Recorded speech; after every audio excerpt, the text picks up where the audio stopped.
Good evening students. कल का video देखे होंगे।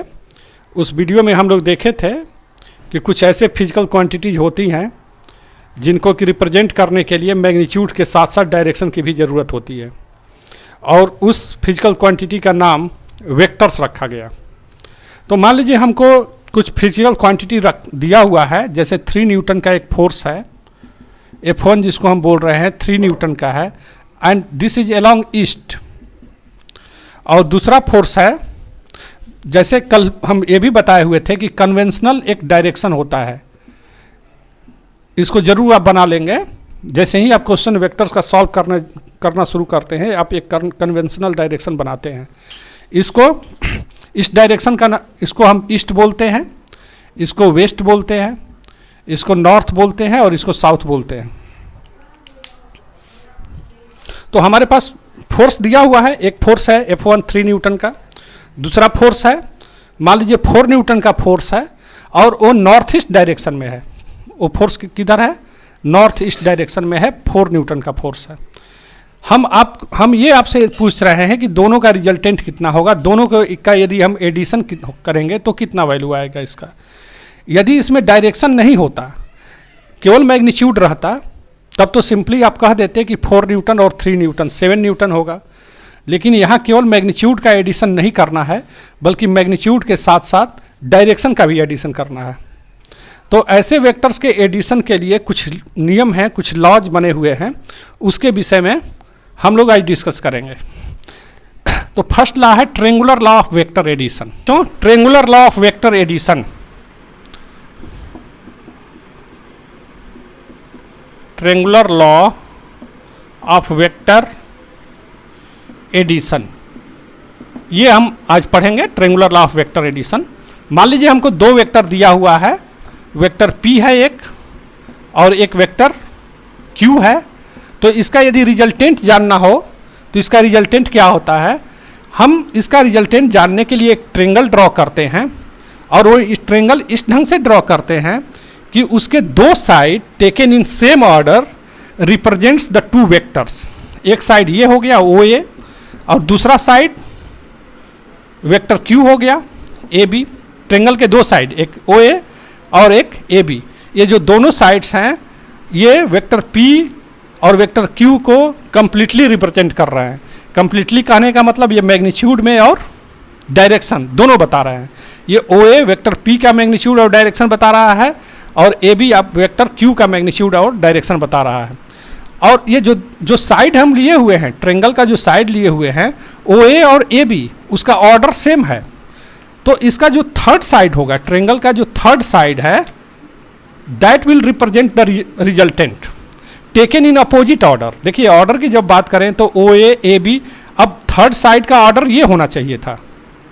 यदि हम ये OA AB, तीसरा साइड इस ढंग से होना चाहिए था, लेकिन इसको हम नहीं लेते हैं। The third side taken in opposite order, इसको अपोजिट ऑर्डर वाला हमको लेना है।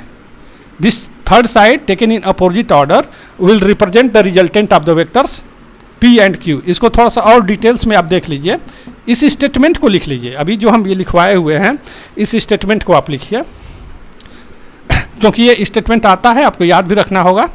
If the 2 vectors can be represented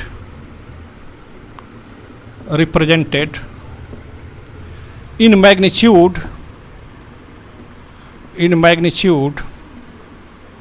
and direction, both by the 2 sides of a triangle taken in same order, then the third side of the triangle taken in opposite order taken in opposite order represents represents completely the resultant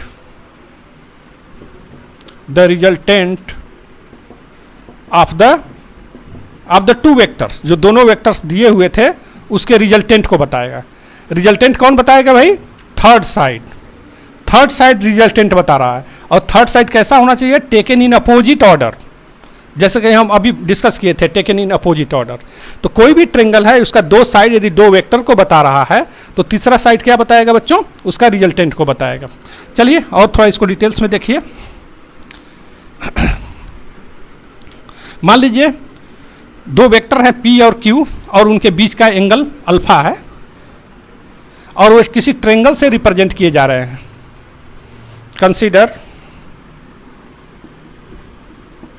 consider the two vectors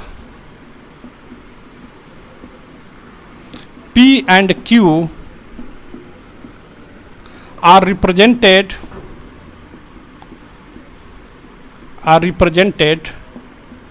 by the two sides OA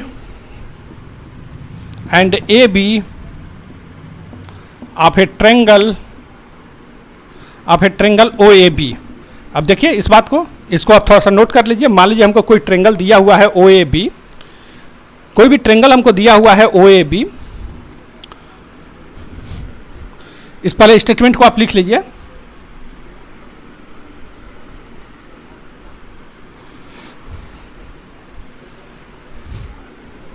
कोई हमको triangle दिया हुआ है OAB,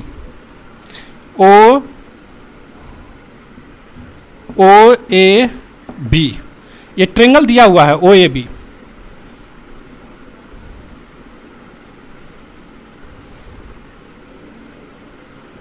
ये triangle हमको दिया हुआ है OAB।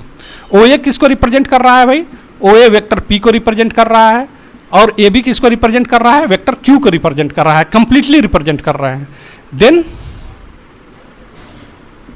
OA किसको रिप्रेजेंट कर रहा है? वेक्टर A को, P को, और AB किसको रिप्रेजेंट कर रहा है? वेक्टर Q को। देन OB किसको रिप्रेजेंट करेगा? उसके रिजल्टेंट को रिप्रेजेंट करेगा। उसका रिजल्टेंट क्या हो गया? Vector P plus vector Q। ये आप देखिए दोनों वेक्टर्स के बीच में एंगल कितना है? मान लीजिए दोनों वेक्टर्स के बीच का एंगल है, दोनों वेक्टर्स के बीच का एंगल है थीटा। दो वेक्टर्स जो दिए हुए हैं, दोनों वेक्टर्स के बीच का एंगल क्या है? थीटा है। ये डायरेक्शन है वेक्टर P का और ये डायरेक्शन हो गया वेक्टर Q का। तो दोनों के बीच में एंगल कितना बन रहा है? Q बन रहा है। और BM क्या है? BM is the perpendicular drawn from point B on side OA produced forward। तो now in triangle right angle triangle AMB की हम बात करते हैं तो sin of theta is equal to what? Sin of theta is equal to perpendicular by hypotenuse। तो this BM is equal to what? AB sin theta। तो BM is equal to what? AB क्या है? AB vector, ये जो line होती है ना, किसी भी वेक्टर का मैग्नीट्यूड बताता है। तो AB किसको बताएगा भाई? वेक्टर Q के मैग्नीट्यूड को बताएगा, vector Q sine of theta. And यहीं पर आप लिख लीजिए cos of theta is what? Cos of theta is equal to base by hypotenuse. या आगे यहाँ लिख लीजिए, मिटाएंगे हम। Cos of theta is equal to base by hypotenuse AM upon AB। तो AM के जगह पर आप क्या लिखोगे बच्चों? AB cos of theta, AB cos of theta. तो AM is equal to, AB क्या है? AB है आपका वेक्टर Q का मैग्नीट्यूड है। AB is magnitude of vector Q। तो BM हो गया Q साइन थीटा और AB हो गया Q, AM हो गया Q कॉस थीटा और BM क्या हो गया? Q sine theta. तो इस बात को थोड़ा सा यहां पर आप लिख लीजिए ताकि जरूरत पड़ेगा। तो BM is equal to what? BM is equal to vector Q sine theta and AM is equal to vector B cos theta. इसको हम लिखेंगे, चाहे तो इक्वेशन 1 और 2 ही आप लिख लीजिए। Now in triangle now in triangle O M B, now in triangle O M B, in triangle O M B, ये हमको ओ एम बी ट्रेंगल दिया हुआ है। और सपोज कर लीजिए कि जो रिजल्टेंट है वेक्टर पी से अल्फा एंगल बनाने लगे। If the resultant vector R, जिसको कि रिप्रेजेंट किया गया है ओ बी से, makes an angle alpha with vector P से एंगल अल्फा बना रहा है, then in triangle O M B, इसको बाद में इसके बाद लिखिए, देन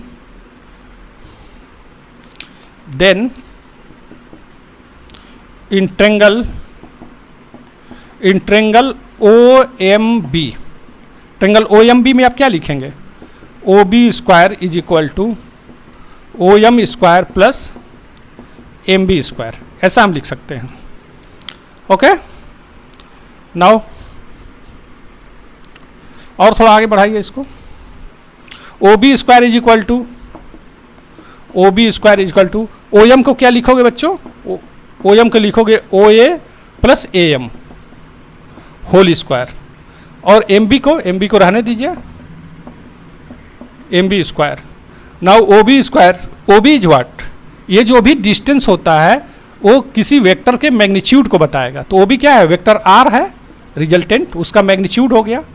और वेक्टर ओ ए के जगह पर आप क्या लिखेंगे, वेक्टर ओ ए क्या किसको बताएगा, vector O A vector P के मैग्नीट्यूड को बताएगा, vector P plus A M किसको बताएगा, ए एम अभी हम लिखे हुए हैं, vector Q cos of theta, ये होल स्क्वायर लिखेंगे, प्लस एम बी हम लिखे हुए हैं Q sine theta, vector Q sine theta whole square. Now after that you can write it, अब इसको थोड़ा सा और लिखिए, वेक्टर आर का whole square is equal to, देखिए A square plus B square vector Q cos of theta का whole square, A square plus B square plus 2ab, 2 vector P vector Q cos of theta plus vector Q sine theta का whole square, ये हो गया। इसको हमने इस ढंग से लिख दिया। Now after that vector R is equal to, vector R का whole square is equal to vector P का स्क्वायर प्लस और वेक्टर क्यू का स्क्वायर, ये हो गया यहां पर cos square theta plus sine square theta. देखिए क्यू स्क्वायर को हमने कॉमन ले लिया तो एक कॉस स्क्वायर थीटा और sine square theta plus 2 vector P vector Q cos of theta, ये हो गया। Now after that you will write vector r whole square is equal to vector p whole square plus vector q whole square, इसकी value 1 होगी, plus 2 vector p magnitude of vector p magnitude of vector q cos of theta, ये यहां से हम लिख लिए।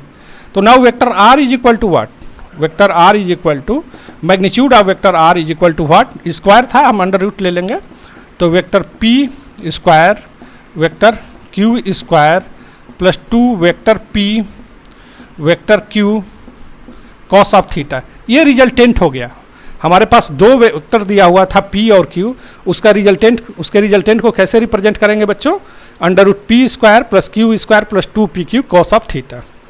Okay, now what is alpha, alpha is the angle, क्योंकि जब रिजल्टेंट क्या हुआ, यदि वेक्टर p है और q है, दोनों का रिजल्टेंट भी वेक्टर होगा, तो जब रिजल्टेंट भी वेक्टर हो गया, r भी वेक्टर हो गया, तो इसका मैग्नीट्यूड चाहिए, जो कि मैग्नीट्यूड हमने निकाल लिया, और इसका अब डायरेक्शन भी चाहिए। तो जैसा कि हमने बताया था कि इसका जो रिजल्टेंट है वेक्टर p से एंगल अल्फा बना रहा है, तो आप यहाँ पर लिख सकते हैं tan of alpha is equal to what, ये बहुत इंपॉर्टेंट है, इसको याद रखिएगा। tan ऑफ अल्फा को आप लिख सकते हैं bm अपान om। तो tan ऑफ अल्फा को लिखेंगे bm क्या है बच्चों, अभी आप लिखे हुए हैं vector q sine of theta, और om को क्या लिखेंगे, om को आप लिखेंगे oa प्लस am। और हम इसको आगे बढ़ा दे रहे हैं, तो tan of alpha is equal to vector q sine theta. OA को क्या लिखोगे, ये डिस्टेंस है, इसको हम लिखेंगे magnitude of vector p। am को क्या लिखेंगे, q cos थीटा। तो ये हुआ, यदि रिजल्टेंट वेक्टर a से वेक्टर p से अल्फा एंगल बनाए तो tan of alpha is equal to q sine theta p plus q cos theta. इसको याद करने का तरीका देख लीजिए, ये तो बहुत सिंपल है तो आप याद कर सकते हैं इसको, लेकिन यदि बहुत टीडियस हो गया तो ये ध्यान रखिएगा, यदि अल्फा किससे एंगल बना हुआ है, p से बना हुआ है, अल्फा किससे एंगल बना हुआ है भाई, p से एंगल बना है, तो ऊपर हम q साइन थीटा रखेंगे, इस बात को ध्यान रखना है। ऊपर q साइन थीटा है, अल्फा किससे एंगल बना हुआ है, p से एंगल बना हुआ है, तो जो हमारा न्यूमरेटर हो रहा है q साइन थीटा हो रहा है, और नीचे यहाँ q है तो q नहीं होगा, नेक्स्ट p होगा और q cos थीटा होगा। ये याद रखने के लिए हम बता रहे हैं, क्योंकि यदि आपका फिगर यदि कॉम्प्लिकेटेड हो गया तब तो वहाँ पर आप कैसे ड्रॉ करेंगे, हमेशा tan थीटा cos थीटा तो आप करेंगे नहीं, आपको फार्मूला याद रखना होगा। लेकिन अल्फा किससे एंगल बन रहा है इस बात को जरूर आपको याद रखना चाहिए कि यदि यहाँ पर अल्फा लिख रहे हैं और ऊपर q है, इसका मतलब कि अल्फा जो एंगल बना हुआ है वे वेक्टर p से बना हुआ है। ओके, तो नाउ दिस वेरी इंपॉर्टेंट, इसका हम यूज करेंगे, आगे हम कुछ न्यूमेरिकल्स बताएंगे तो इसका यूज होगा। अब देखो बच्चों, कुछ कंडीशंस हैं, यदि दोनों वेक्टर्स जैसा कि रिजल्टेंट हमारा आ गया था, resultant vector r is equal to vector p square plus vector q square plus 2pq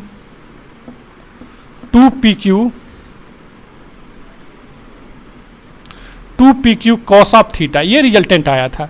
अब कंडीशन की हम बात यदि करते हैं, मान लो कि यदि दोनों वेक्टर सेम डायरेक्शन में हैं, if theta is equal to 0, यानी वेक्टर p था ये और वेक्टर q दोनों सेम डायरेक्शन में हो गए, तो थीटा की जगह पर क्या लिखोगे बच्चों, 0 लिखेंगे। तो vector r is equal to what, under root ये p square plus q square, ये cos 0 की वैल्यू 1 हो जाएगी, 2pq,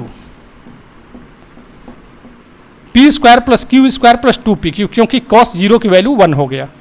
तो हम यहाँ लिख सकते हैं vector r is equal to ये p square q square 2pq, तो ये p प्लस q का होल स्क्वायर हो गया, तो vector p plus vector q का होल स्क्वायर, फिर अंडर रूट में हम लिए हुए हैं, तो this implies p plus q। यदि दो वेक्टर सेम डायरेक्शन में हैं तो उनका रिजल्टेंट क्या होगा, vector r is equal to vector p plus vector q, ऐसे हम लिख सकते हैं। सिमिलरली यदि दोनों के बीच में एंगल, ये कंडीशन फर्स्ट था, सेकेंड कंडीशन आप लिख लीजिए, if theta is equal to 90 degree, यदि दोनों के बीच में एंगल 90 डिग्री है तब, मतलब एक वेक्टर p था और दूसरा q था, और इनके बीच में एंगल 90 डिग्री हो गया था, ये एंगल 90 डिग्री हो गया था। तो अब हमको रिजल्टेंट निकालना है, ये OAB था, ये वेक्टर p था और ये वेक्टर q था, p और q के बीच में एंगल 90 डिग्री हो गया था, तो यहाँ थीटा की जगह पर 90 डिग्री लिखेंगे, तो ये r कितना हो गया, r is equal to under root p square plus q square, क्योंकि cos 90 की वैल्यू क्या होगी, cos 90 की वैल्यू 0 हो जाएगी। अब देखो बच्चों, थर्ड केस देख लीजिए, यदि p और q के बीच में एंगल 180 डिग्री हो, थर्ड केस देखिए, if theta is equal to 180 degree, ये कहने का क्या मतलब है, मान लीजिए हमारा वेक्टर p है और q तो ये था, ये q इस ढंग से था, ये एंगल थीटा था, ये एंगल बढ़ते बढ़ते 90 डिग्री हो गया, और 90 डिग्री बढ़ते बढ़ते अब क्या हो गया, 180 हो गया, यानी दूसरा वेक्टर हमारा ये हो गया, ये दिस वेक्टर q ये ओ था, ये वेक्टर पी था जो हम ब्लू से लिखे हैं वेक्टर पी, और जो हम ब्लैक से लिख रहे हैं दैट इज वेक्टर क्यू। तो ये दोनों के बीच में एंगल क्या है, इसमें हम क्या कहेंगे, दोनों के बीच में एंगल क्यू हो गया है। ये एंगल ओ, ये ओ ए हो गया, फिर दूसरा वेक्टर ए बी हो गया। रिजल्टेंट क्या होगा, ओ बी रिजल्टेंट होगा। और जो ट्रेंगल आप ध्यान दिए होंगे तो ट्रेंगल में क्या था, ओ ए वेक्टर पी को रिप्रेजेंट किया था, ए बी वेक्टर क्यू को रिप्रेजेंट किया था, और जो ओ बी था वो किसको रिप्रेजेंट किया था बच्चों, ओ बी हमारा रिजल्टेंट को रिप्रेजेंट किया था। तो इसका मतलब ये जो हमारा ओ बी हो गया इतना डिस्टेंस, यही रिजल्टेंट होगा दो वेक्टर्स का यदि उनके बीच का एंगल क्या हो, 180 डिग्री हो। तो यहाँ पर आप देख सकते हैं ये वेक्टर पी में से हम वेक्टर ओ बी कैसे निकालेंगे, O B is equal to O A minus A B. O B is equal to, यहाँ पर आप देख लीजिए, O B is equal to आप कैसे निकालेंगे, O B is equal to O A minus A B. ये पूरा ओ ए है, उसमें से ए बी निकाल लेंगे तो हमको ओ पूरा ओ ए है, उसमें से ए बी हम सब्सट्रैक्ट कर लेंगे तो हमको ओ बी मिल जाएगा। तो this O B is equal to O A is what, this is magnitude of vector P, and A B is what, this is magnitude of vector Q. तो ये हमारा रिजल्टेंट इस केस में, ओ B क्या है, ओ बी तो resultant है, R is equal to vector P minus vector P minus vector Q. इस ढंग से हम निकाल सकते हैं। और ये फार्मूला में भी आप फिलअप कर सकते हैं। तो फार्मूला में आप फिलअप करेंगे तो magnitude of R is equal to ये P square plus Q square plus 2pq cos 180 degree. आपको पता है कॉस 180 डिग्री की वैल्यू -1 होती है। तो vector r is equal to magnitude of vector r is equal to under root हम लिखेंगे p square plus q square minus 2pq। तो this r is equal to what, r is equal to under root vector p minus vector q का whole square. Okay, तो now this r is equal to what, r is equal to vector p minus vector q। ये resultant हो गया हमारा दो vectors का। This is the resultant of the two vectors. Okay, अब देखो बच्चों, वेक्टर एडिशन के लिए ये जो हम ट्रेंगुलर लॉ हम बताए हैं, इस थोड़ा ट्रेंगुलर लॉ को हम एक्सप्लेन कर रहे हैं आसानी से, इस चीज़ को थोड़ा समझिएगा। हमारे पास दो वेक्टर दिया हुआ था। एक वेक्टर, मान लीजिए कि एक वेक्टर हमारा p था और वो 3 न्यूटन का है, और दूसरा वेक्टर हमारा q है, ये वेक्टर p है, 3 न्यूटन है, ये ईस्ट की ओर था, और दूसरा वेक्टर q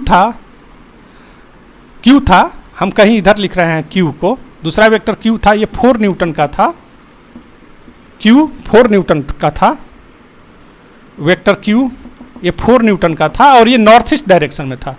जैसा कि हम कन्वेंशनली ये बताए हुए हैं डायरेक्शन, ये ईस्ट है, ये वेस्ट है, ये नॉर्थ है, ये साउथ है।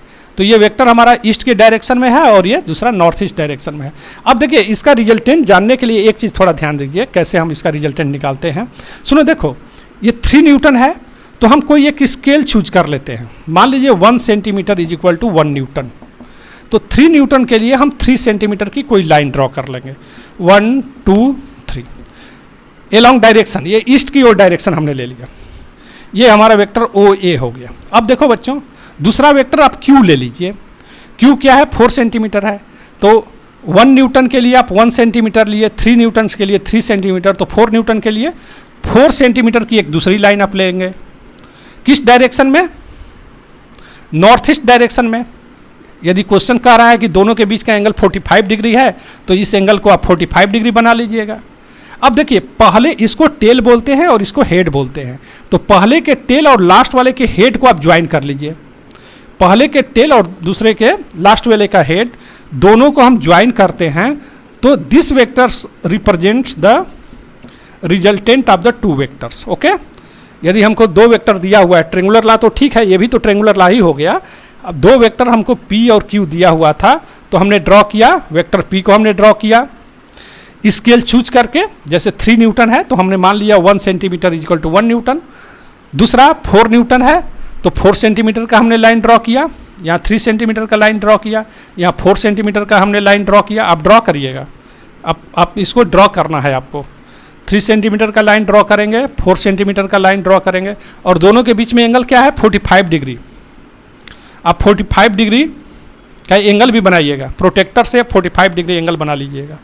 अब देखिए, अब आप इसको मेजर करिए स्केल से, इसको स्केल से आपने OA ड्रॉ किया है, वेक्टर P को स्केल से ही आपने वेक्टर Q को ड्रॉ किया है।